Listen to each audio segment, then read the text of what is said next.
ఆడపిల్లలని కలలను కలనిద్దాం.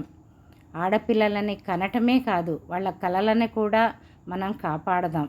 ఎందుకంటే ఈ 25లో చాలా దారుణాలు జరుగుతున్నాయి. ఆడపిల్లల్ని కాపాడుకోవడంలో తల్లిదండ్రులు కొంతవరకు విఫలమవుతున్నారు, కొంతవరకు సఫలమవుతున్నారు. కానీ ఆడపిల్లల కలలని వాళ్ళని కాపాడుకోవటం మనందరి బాధ్యత. కాపాడుకోవాలి. అలాగే ఆడపిల్లలు మీరు కూడా మీ కలలని మీరు కాపాడుకుంటూ ఎదుటివారి కలలని పాడు చేయడానికి మాత్రం మీరు చూడకండి. ఎందుకంటే ఈ 25లో అన్నీ వింటున్నాం, అన్నీ చూస్తున్నాం. ఏది ఆశ్చర్యార్థకంగా లేదు. ఒక్క ఆడపిల్లలే కాదు, ఒక్క మగపిల్లలే కాదు, అందరూ చెడిపోయే ఉన్నారు.